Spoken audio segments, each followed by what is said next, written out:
That's me, recording in progress. Okay, got it.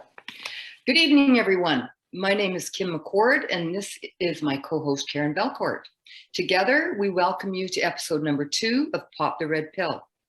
Our topic tonight is the age of matriarchy. Our special guest is Dr. Sam Vaknin, a professor of psychology at the Southern Federal University in Russia, as well as a professor of both finance and psychology at the Center for International Advanced and Professional Studies. He is the author of Malignant Self Love, Narcissism Revisited, and many other books about personality disorders. His work is cited in hundreds of books and dozens of academic papers. He spent the past 6 years developing a treatment modality for narcissistic personality disorder. Welcome, Dr. Sam Vaknin. Thank you for having me. Let's use Sam, it's much shorter. Okay, we'll go with that. Yeah.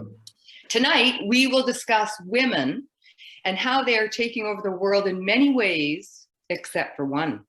My favorite topic. So, Sam, I just want to say thank you for helping the world understand the unexplainable. Thank you. Your contribution honestly makes an important difference to people like myself. Thank you. Because Thank you for having me. There's so much that we don't understand, and you give an understanding to that. So thank you. So getting right into it, I want to ask you, through your recent studies, Sam, tell us about the evolution of women and why we have gained so much power recently.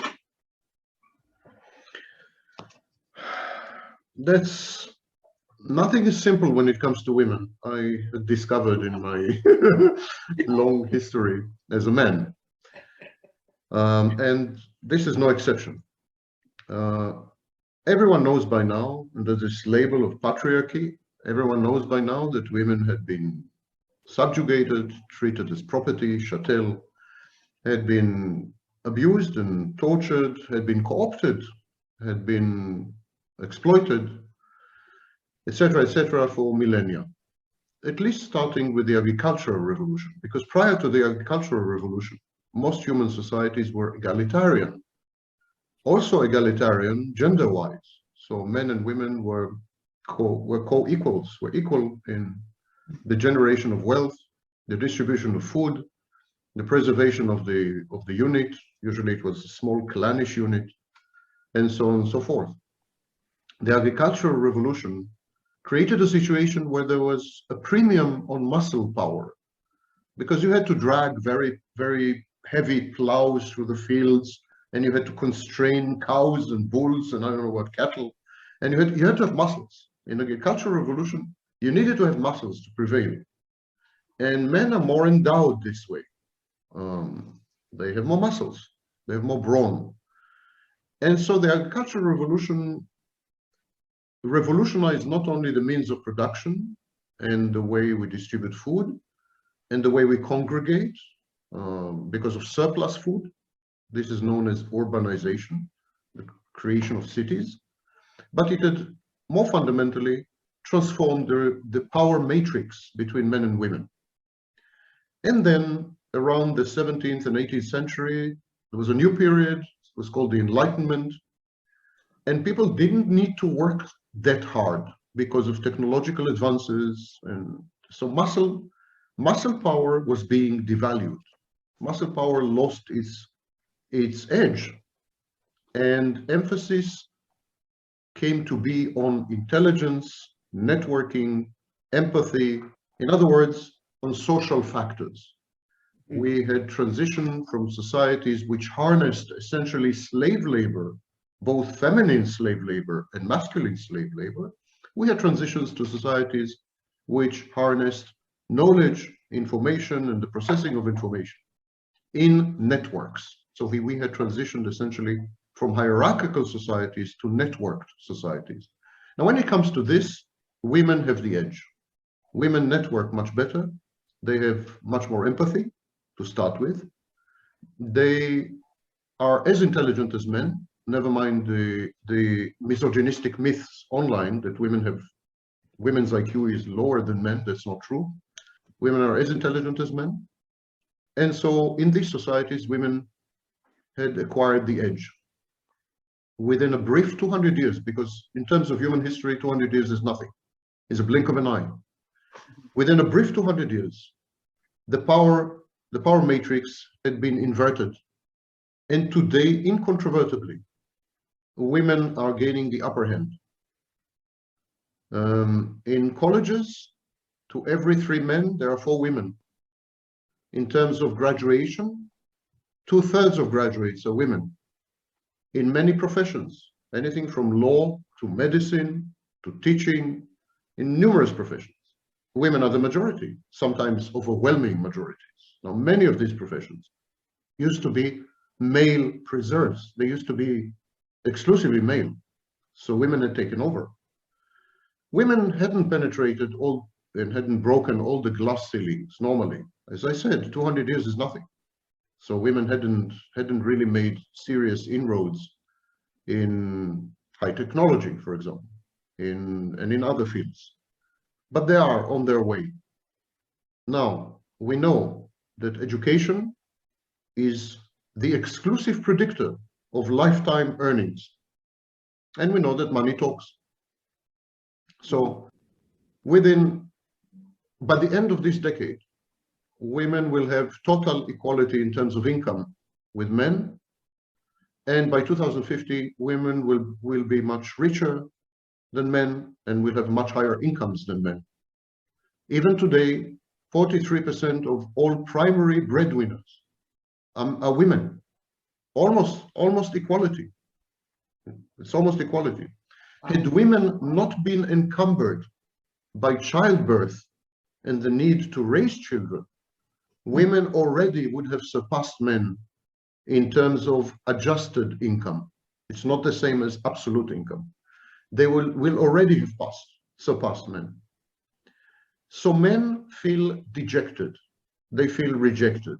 They feel they've lost power. Ask anyone, when you lose power, you become aggressive. You try to reclaim it. You try to counterattack, regroup and counterattack. And so we're seeing a war between the genders.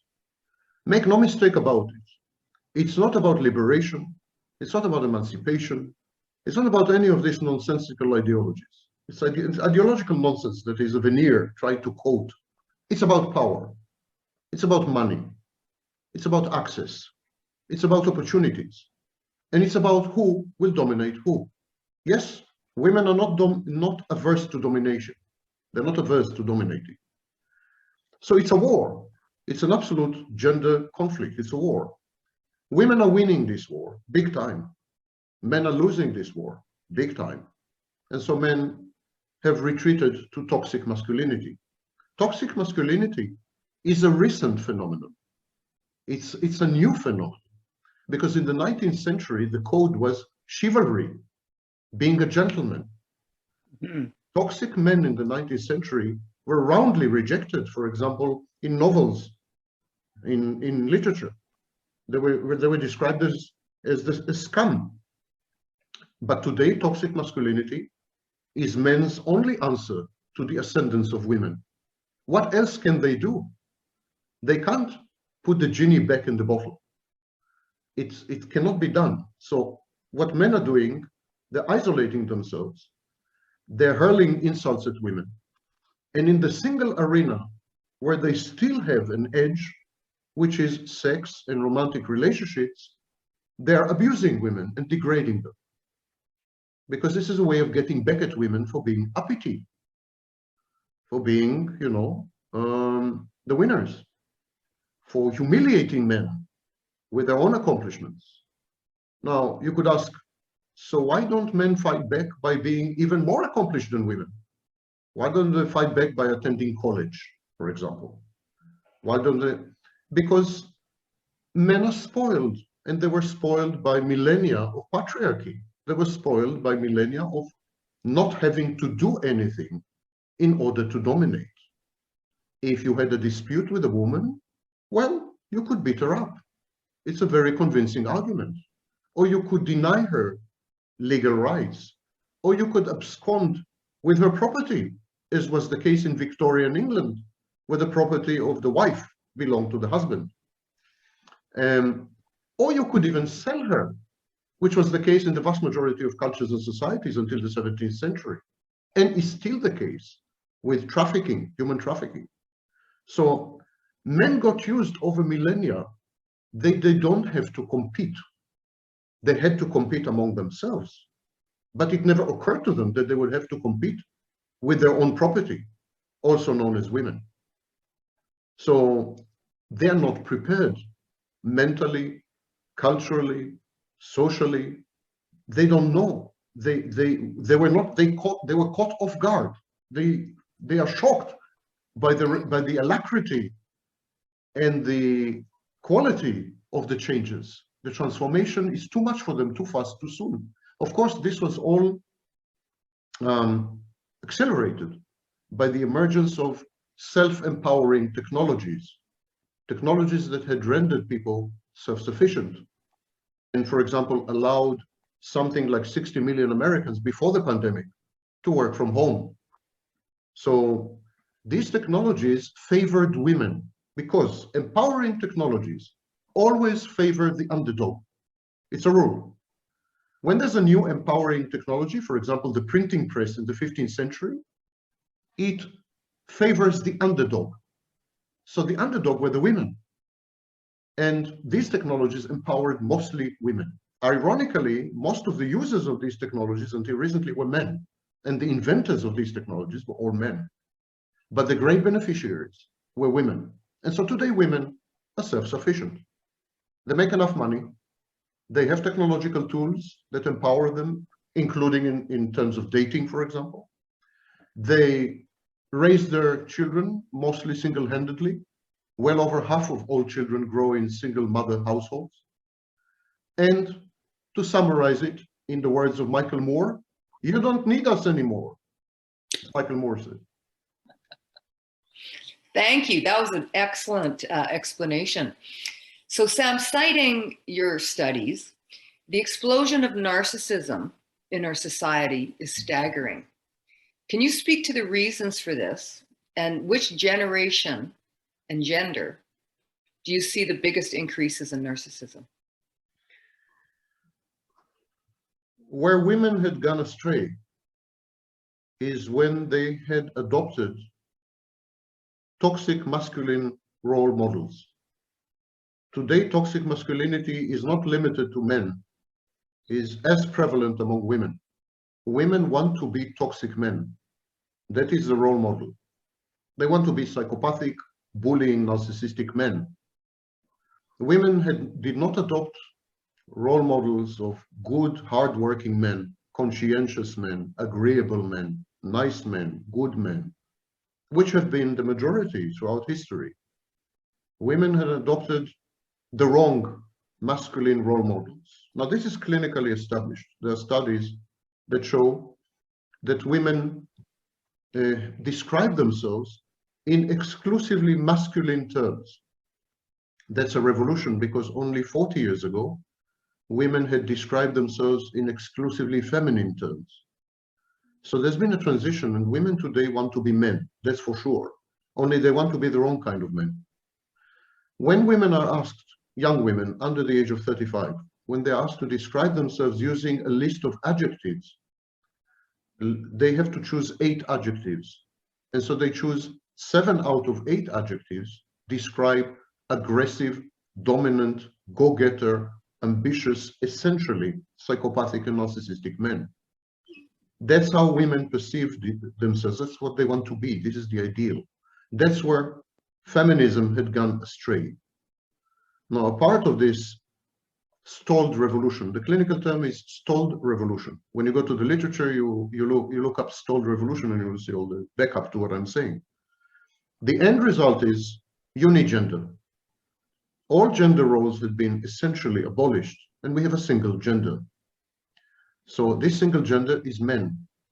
So everyone is a man. Some men have penises and some men have vaginas, but we're all men now. Now, when women had adopted this toxic masculinity, they had also adopted sexual scripts and social scripts that characterize predatory men.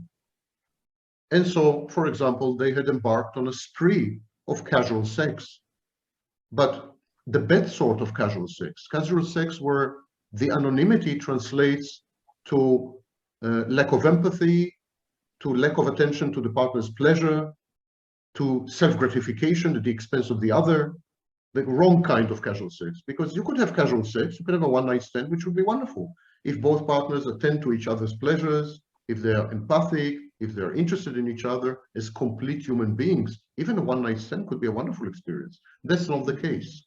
Studies show conclusively that women and men engage in predatory, rapacious, dehumanizing, objectifying sex in casual sex. And women massively contribute to this culture. They drive it, actually, according to recent studies. Why? Because they want to be like men. And when you talk to them and say, why are you doing this to yourself? Because 10% of women orgasm in casual sex, compared to 75% in committed relationships. So why are you doing this to yourself? Why would you not want to orgasm? I mean, why do you engage in this kind of sex time and again? And so women say, well, you men had done it throughout history. Why can't we do it now? It's a self-defeating approach because women buy into male chauvinistic sexual scripts. By being a slut, a proud slut, a woman is buying into the way men want her to be. Men dream of all women becoming sluts. That's the male version of paradise, you know? Mm-hmm. And so women, by becoming men, by emulating the wrong kind of men, are handing back the victory to men. They're empowering men, not women. And they are empowering men in a very important arena, which is interpersonal relationships, sex, romantic attachments, long-term bonding and committed relationships, family, maybe. Families are on the decline. The marriage rate had collapsed by 50% since 1990. So this is one aspect where women, I think, went astray. The other aspect where everyone went astray, men and women, is the emphasis on career as the exclusive measure of one's happiness. I'm not saying that career is not important. Career is very important. Self-actualization through your work is a critical component of happiness, but not the exclusive one. And yet young people, men and women, are taught that career über alles, career above everything. You need not get emotionally attached or have a steady boyfriend or, God forbid, get married, because you might undermine your self-development and self-growth via your career. So career has become the end-all and be-all. And by the time people wake up, by the time they mature and realize that career is only one element and that you need others, it's too late. Here is the fact. Men want committed relationships, mostly between the ages of 25 and 30. Men's interest in committed relationship peak between 25 and 30. After age 42, 97% of men do not want a committed relationship. Women's interest in a committed relationship peaks between 30 and 35. It is precisely when men's interest wanes. Mm-hmm. There's a total mismatch. When men want to have a family and have a committed relationship, or just a romantic relationship, just to love and companionship, and women don't want it. Why? Because they're in a men's world now. They want success, they want casual sex, they want to be, you know, an empowered slut. And then by the time women wake up to the fact that they had squandered an alternative to happiness, which is being with someone, sharing your life with someone, you know, even if it's only for a limited period of time, by the time they wake up to this reality, there's no one there. There's no one there. Men are not interested anymore. So this mismatch led to an unprecedented situation. 31% of people 31% of people are lifelong singles. Another 15% are single not by choice. Close to half of the adult population in industrialized countries don't have a partner for life. This is the greatest plague of loneliness in human history. Now, we had spinsters in Victorian times, spinsters, women who didn't get married, and we had the eternal bachelors, but they were outliers. Today it's a norm. Today it's a norm, and people don't cope well with loneliness. They don't have the skills. They don't have loneliness skills, and they don't have intimacy skills, because they've spent 15 years having emotionless, meaningless, casual sex. So they didn't learn to connect sex to intimacy. They didn't learn to have intimacy, because it's a one-night stand. It's difficult to develop intimacy in one night. And so they lack all the relevant interpersonal skills. And they also lack all the relevant intrapsychic skills. In other words, for example, the ability to be happy when you're alone. People don't know how to do this. So they resort to substitutes. Substance abuse is exploding. Depression rates are up 300%. That's before the pandemic. Anxiety rates are up 500%. That's before the pandemic. So we're getting mentally ill. We're getting mentally ill because as genders, we had divorced each other and we had declared war on each other. Now it's coming to a point of hatred. You have men haters. You have woman haters. You have organized communities of men who are avowedly woman haters, like MGTOW and incels. These are people who gave up on women.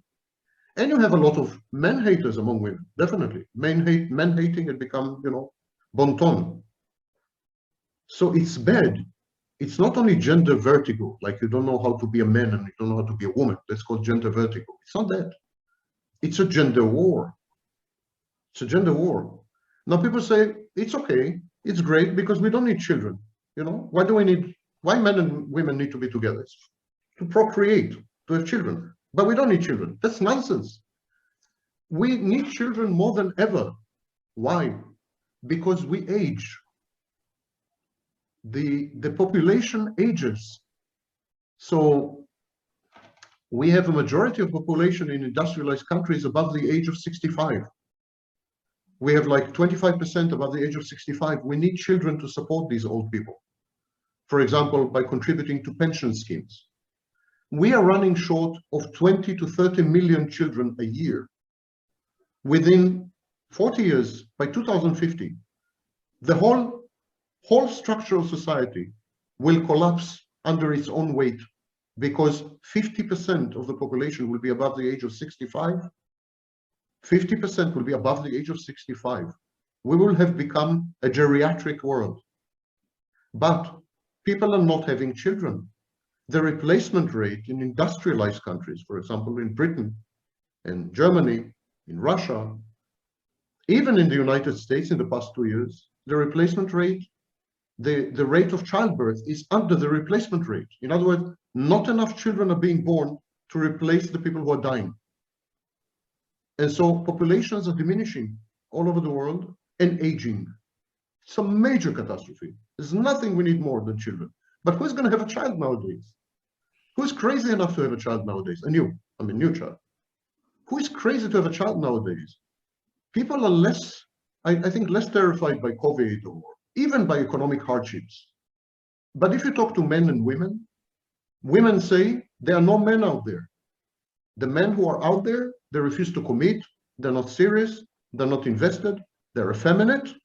They're not masculine. And when you talk to men, men say there are no women out there. They're disloyal. They are sluts.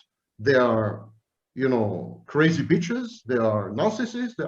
So it's like both parties are totally radicalized. Where will the children come from? No one wants to even cohabit. Long distance relationships are exploding as the main alternative today. People stay away from each other as much as they can. Intolerance has reached record levels, irritation with each other, friction. People can't tolerate each other anymore. And so it's really bad out there, really bad. By the way, we have like 9 minutes left in this session. So Yes. when we run out of minutes, if you want to continue, I'll send you another link, and then I'll merge the files if you wish. Okay. So Sam, that was an amazing little summary. Can you tell us about narcissism and the rise of narcissism in Gen Z, the 25 and unders? What has happened with narcissism exploding like it has? No, we first documented the rise of narcissism, the work of Twenge and Campbell and others. We first documented the rise of narcissism in 2008. So people born in the 80s. People born in the 80s, so it's way before the millennials and Generation Z and so on. It started way before. And among these people, the incidence of narcissism had quintupled. It's 5 times higher than people born before 1980. Yeah. So narcissism seems to be, when we see such a phenomenon, where a certain aspect of personality or behavioral attitude and so on increase dramatically, not incrementally, but dramatically, we believe that the environment had changed. And so there was a need, by way of natural selection, if you wish, there was a need to become a narcissist, to survive, like a survival strategy. And indeed, if you look at modern society, modern technology, and the attendant modern cultures that emerge, you will see that narcissism had become a positive adaptation. In other words, if you're a narcissist, your chances to accomplish favorable outcomes, to succeed, are much higher than if you're not a narcissist. I think our session froze here. I don't know. There we go. Listen, here's what I suggest. Let me end this session. Yeah. We wait another 5 minutes. I send you a link, and we have another session, and then I'll merge the two. Okay. And you asked me that last question Yeah. at the beginning of the other session. Okay? Yes. Okay. See you soon. Okay. Bye. Actually, One second. I'm recording. Right. Go ahead. I was just going to say, did we go offline or did you? Because all of a sudden you were to us, you were frozen. So were we frozen to you? We mutually froze. It's a typical reaction when people confront me. Thank you. Okay. So my next question, Sam, is, do you think that women are giving up our sexual power by acting like narcissistic males? Yeah, I said in my previous answer that women bought into the male chauvinistic sexual script. Women dress up and they act seductively and they initiate casual sex and so on and so forth, not as signs of agency or empowerment, but because they want to be hot. But the very concept of hot is a male concept. It's not a female concept. It was stolen from males. It was adopted from men. Mm-hmm. Men want you to be hot. Now, there's a huge difference between being sexual and being sexy. Being sexual is a female thing. You are a sexual being. So you love sex, you do sex, you feel sex. Sex imbues you with all kinds of emotions and cognition. So you're a sexual being. And that manifests usually in the bedroom. But being sexy is being an object, objectifying yourself. And who do you objectify yourself to? You're objectifying yourself to men. Men are the arbiters. Men are the judges of whether you're hot or not hot. So you adopt your behavior and your dress code and your speech and your choices, and you buy into the male sexual script. Now, this is the last domain where men have utter, total, unmitigated control of the arena. Whether you think so as a woman or not, men make the decisions from A to Z. That's bad. That's bad news for women. because men are very angry and very aggressive right now. And this is going to be expressed via the only area where they are still dominant, which is sex and interpersonal relationships. So we have, for example, the rise of pornography. In pornography, in the vast majority of pornography, women are utterly objectified and degraded as the only form of sex.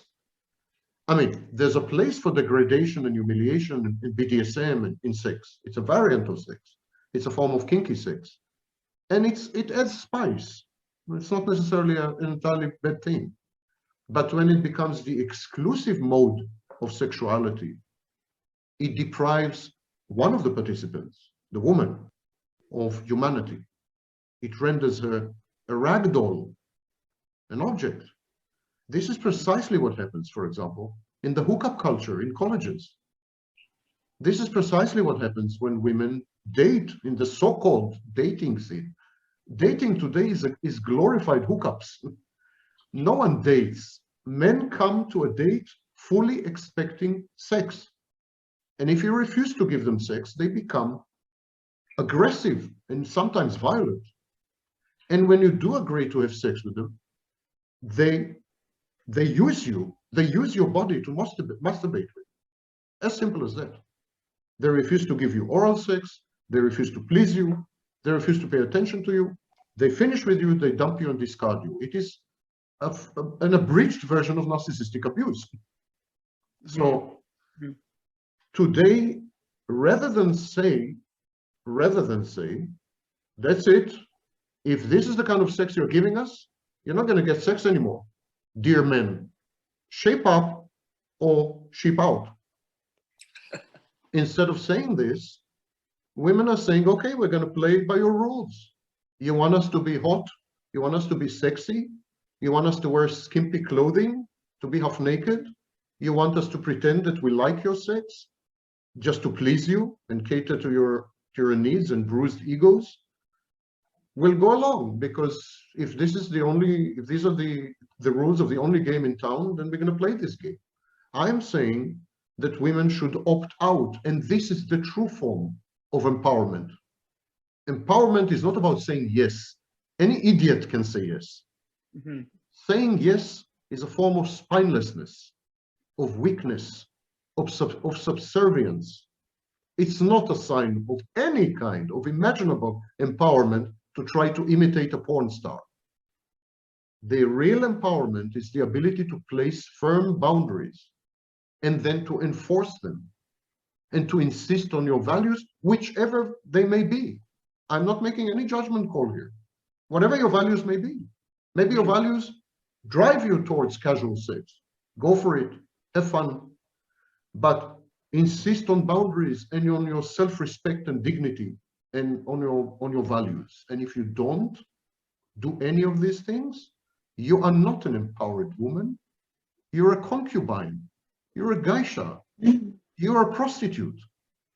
Never mind how glorified the act of prostitution is, you still trade sex for a few drinks in the company of an ostensible man. I'm saying ostensible because men don't know how to be men anymore. And women don't know how to be women. It's a total, utter, chaotic mess out there. This dating scene is a cesspool. And dating apps are not helping. They're not helping, first of all, because it's exceedingly difficult to find matches. People spend inordinate amounts of time finally finding a match. And then there is this insistence on a first date to have full-fledged penetrative sex, intercourse, and so on. Anal, usually, by the way. Majority of encounters involve anal sex, and which is painful. When two strangers do it, it's very painful because you have to really know the partner's body. It's an unprecedented scene out there. And for that, I blame women. Squarely, I blame women. Not because I'm misogynistic, on the very contrary. Many of the statements I made today are, if anything, against men. But for that, for the deterioration in sex and interpersonal relationships, I blame women squarely. Because women have chosen the wrong male model, males as role models. Women are trying to become, they're trying to become more men than men. And they do it by adopting a caricature of masculinity known as toxic masculinity. And when they did this, when women had made this choice, which was more or less around the late 1990s, when women started to adopt these models and behave this way, it had ruined everything because it creates escalation. Men regard toxic masculinity as the last remaining bastion of male dominance. And now women are attacking this fortress, this remaining fortress. Men are becoming as toxic in terms of masculinity as men. So men feel totally cornered, totally besieged, like they have nowhere left to go. And they're fighting back. And the fight is going to escalate and become really, really, really ugly. For example, 27% of first dates end in sexual assault. It's a shocking number. Wow. 15% of female college students are raped. 3 to 4% are gang raped of female college students. This is not Zimbabwe or, the depths of Congo. This is Harvard. Well, Harvard is a good case, actually. This is, right. your neighborhood, your community college. There's a war going on. There's a war going on. These are the reported numbers. You ask me, majority of women are sexually assaulted. Mm-hmm. So Sam, although we're talking about this is the age of matriarchy and women have gained all this power in so many areas, they are still being held hostage by the male gaze. And in doing so, they are being abused and they have no boundaries. They are adhering to the male sexual script, yes. So women need to take back their power in that area as well by tightening up on their boundaries, getting some values, bring back some morals, and start to have a little bit more respect for your body, for yourself, for your soul. Yes, saying yes to drugs is not a sign of empowerment. Saying no to drugs is a sign of having a spine. You want to have balls? Have the right kind of balls. Yes. It's no problem. You want to have balls? Have the right kind of balls. Saying yes doesn't make you a strong, emancipated, liberated woman. It makes you a sex slave. Mm-hmm. It's slavery. It makes you an object for the gratification of every passing man, and most of these men are beneath you. They're beneath you. Women are dating down. It's a myth that women are dating up. That's not true at all. There is this myth among the toxic masculinity communities that women date only men who are superior to them. It's called hypergamy. Like women, like majority of women are dating only 20% of men because they are attractive and rich. And so there's a lot of carping and complaining going on among these toxic masculinity communities that women refuse to date men who are beneath them. The truth is exactly the opposite. Numerous studies have established that women are trading down, not trading up. They're dating anyone. They're so desperate for connection and companionship, and they just date anyone. And there is, of course, an enclave of really narcissistic, grandiose, psychopathic women who date on purpose men who are beneath them so that they have control and they can feel superior. There's also this. But in general, overall, women date and, by the way, sleep with, even in casual sex, beta males, not so-called alpha males, to use the terminology of these nutcases. Yeah. They don't sleep with, they choose beta males, overwhelmingly choose beta males. And the reason, of course, is beta males are more preponderant. There's more of them. And women at some point are so jaded by dating, so disappointed, so broken, that they have only two choices: celibacy or to sleep with anyone. And so 20% sleep with anyone. These are known as social-sexually unrestricted females, women. Mhm. Women who are social-sexually unrestricted, there's about 20% of women, they simply sleep with anyone. They're indiscriminate completely. And many of them are driven by the need for companionship. They feel alone, feel lonely. Women feel lonely more than men. That's an established fact. Mhm. And then 80% choose celibacy. The rate of celibacy had exploded.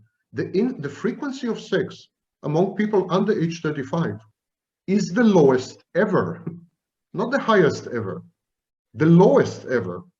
Mhm. They have much less sex than the baby boomers. Good for me. They have much less sex than Gen X. Sex is going down in several countries: Japan, big parts of the United Kingdom, and so on. Scandinavia, shockingly. Sex is extinct. No one does sex anymore. Pornography is on the rise, of course, as compensation. But that's it. There's no sex. Sex is not just sex. Sex, exactly as Sigmund Freud said, sex is a force of life.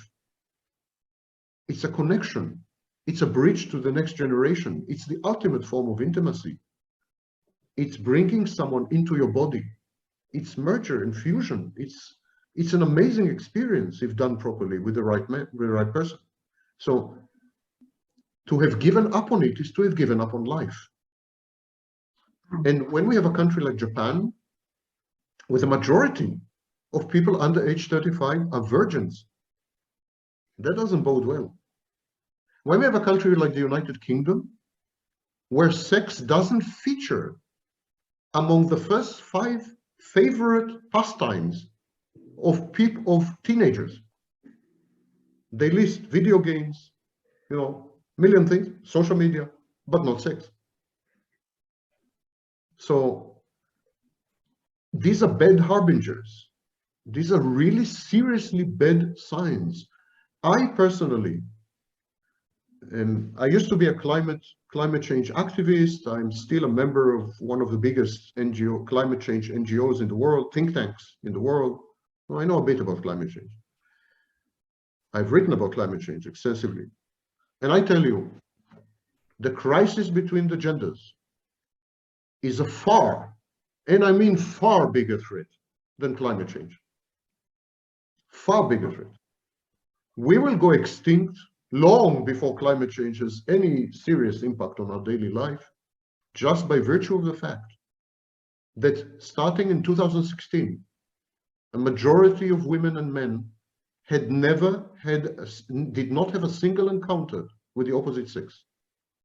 That's 2016. Since then, majority of men and women did not have a single encounter of any kind with a member of the opposite sex. Now there's a crisis for you. Climate change is going to take 100 years or 50 if you're pessimistic. Mm-hmm. This is a clear and present danger. Present, emphasis on present. So women have the power to change this. Yes. And they have to tighten up their boundaries and get clear on their value. Women have been cursed. They've been cursed by biology. They're being cursed monthly, and then they are cursed by biology they've been designated as the carriers of the next generation. They make huge sacrifices in pregnancy and childbirth. They risk their lives to bring forth new life. So women have been cursed, no question about it. They've been dealt the bad cards in the game of life. And one of the main functions of women has always been the gatekeepers. They've always been the gatekeepers. Not only the gatekeepers of sexuality, but the gatekeepers of morality and so on. Women are the main socialization agents. In other words, women represent the values of society to their children and imbue their children with these values. This is a process known as socialization. Women are also the main acculturation agents. In other words, they're the ones who introduce their children to culture, various aspects of culture. So women are super critical. And it's precisely the reason why for every 100 articles about maternal functioning, we have one article about paternal functioning. Because fathers, between you and me and Karen, fathers are not very important. Well, at least not at the beginning. They're seriously not important. You can raise a perfectly balanced, healthy child without any father. They're not important. They're sperm donors, essentially. And even that function is being replaced pretty speedily. Yeah? So mothers count, women count. The only hope for transformation of any kind in today's world lies with women. And it is a responsibility which women are abrogating. I'm very angry at women. I'm very angry at young women. Very. It's a responsibility they're abrogating. It's selfishness. It's a form of selfishness. It's narcissism, in effect. We're not becoming more narcissistic. In 2000, when the fourth edition, the text revision of the fourth edition of the Diagnostic and Statistical Manual was published, 76% of people diagnosed with narcissistic personality disorder were men. Today, it's 49%. Wow. This year, for the first time, majority of people diagnosed with narcissistic personality disorder would be women. Women are becoming selfish, narcissistic, and so on. And they are absconding, they're abrogating their responsibilities. And as a human being, also as a man, listen, I've been born in a different age. I've been born where the world was still intact, more or less. Women were mistreated badly in this world. And we all worked, by the way, men and women, at that time. We worked to remedy the situation. But I remember the world as it used to be. It wasn't utopia. It was as dystopian as today, but at least we worked together. We work together in a variety of ways, in communities, in neighborhoods, in families, nation states, in between genders, among genders. I mean, we collaborated. There was a model. Today, it's totally atomized. No one works with anyone about anything, regarding anything. It's totally broken. It's the whole, and I mourn the loss of magic and charm between men and women. Mm. Men and women should be 1000% equal. It's untenable and unacceptable that a woman should have any disadvantage in any field of life. Voting, wages, access to healthcare, access to education, and sexual choices. Absolutely. Total equality.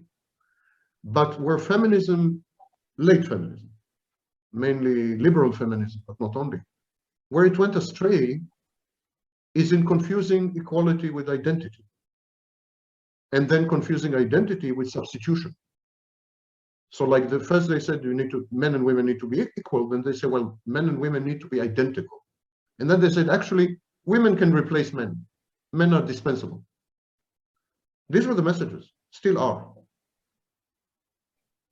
And I think, not because I'm a misogynist, but I think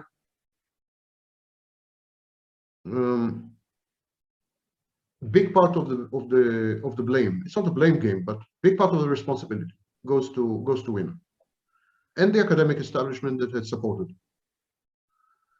Now men are retards. men are children. Men are much more children than women. Women mature much earlier than men. Puberty today extends much further and starts much later. Puberty, adolescence today starts 3 years later and ends about 10 years later. 1/3 to 1/2 of people under age 35, 1/3 to 1/2 of people under age 35 live with their parents. It's crazy. Many of them refuse to have a driving license. Unheard of. This was the act of personal autonomy in the past. Having a driving license and drinking and having sex. These are the 3 tests of becoming your own person. You know, younger generations are postponing all 3. They live with their parents. They refuse to drive or to drink. Drinking has collapsed. They don't even buy condoms. Condom consumption is down 4 to 5% annually for several years now. They don't have sex. They refuse to live. They've given up on life. And you could say, well, men and women have equal responsibility for this. But no, women are the adults in the room. Women are the adults. Women, it's like you have parents and children, and you say, well, they are both human beings, so they both have equal responsibility. Not true. The parent has much more responsibility than the child. Women have much more responsibility than men, because we know for fact that the maturation of men takes much longer, and in many cases is never completed, while women mature much faster, and so on and so forth. So women are equipped, and then making bad use of this equipment. Okay, so I guess women have to be in charge of the men's Peter Pan syndrome. Just because men never grow up, women have to be responsible for that? No, but women have to not. Women should refuse to enable men. And today, women enable men. Think of men as pathological. Think of men as people with problems, developmental problems, intellectual problems. And what women are doing, they're enabling these men. They're enabling men by acceding to male scripts and male mores and male expectations. They're telling men, they're legitimizing men. They're telling men, you're right. I should be a slut. I should be a sexual object. Here, I'm dating you. I'm accepting your terms and conditions because I find them reasonable. Actually, I find them empowering, which is, of course, self-deception. Women don't feel empowered in casual sex. No. Women feel like shit after casual sex. It's documented in numerous studies. But they tell themselves, they self-deceive. They say, because it's a cognitive dissonance. It's how to reconcile the two. So they lie to themselves. They say, we feel empowered. I wanted to have the sex. I chose it. I'm using sex as an example, but it's not only sex. It's not only sex. For example, women in the workplace make numerous concessions to male dysfunctional behaviors. Males don't do it with females, but females do it with males. We have studies of female chief executive officers. They accommodate the men. They make concessions, they modify behavior, they become much more empathic and understanding, and they smooth corners, They avoid conflict, they're conflict averse. So I think it's time for women to wake up, become truthful, boundaried, insist on their values, and if necessary, deny sex for a while to all men. You've done it for millennia. You've been denying sex when you wanted to accomplish economic goals and so on. You've been using sex as a manipulative tool. Not nice to say, but it's a fact. Do it again for a good cause this time. This is sex, but not only sex. Insist on the true equality, which is truly empowering. No one deserves concessions because they are bullies, or because they're immature, because they threaten violence and aggression, or because they love conflict, they are adversarial, or because they have muscles. No one deserves concessions. We don't live in an age where any of these can be translated legally and legitimate to action, because if these things are translated to action, it's criminal. In other words, don't give in to criminal behavior. Don't give in to antisocial behavior. What is happening today in the casual sex scene, in the dating arena, is bordering on criminal, and in many cases is criminal. I mean, had women reported all cases of sexual assault and interpreted properly some of these encounters, half the male population would be in jail, in prison. It's really bad out there.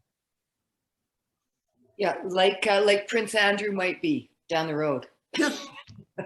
Yes, but many women lie to themselves on this as well. They say, well, I provoked him, I teased him, I led him on.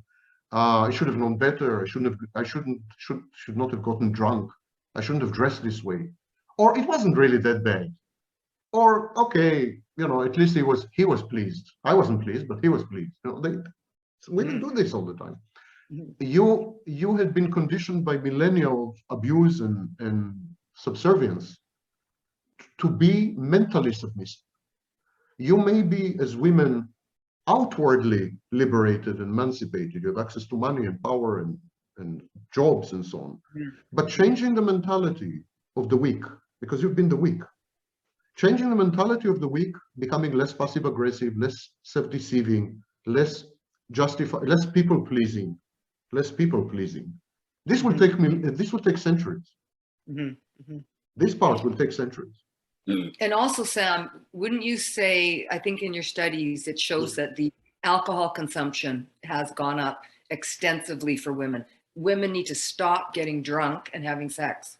Yes. Don't get drunk and then see if you want to have sex. Well, Because you they get probably drunk. They get drunk because they can't face reality. That's why they get drunk.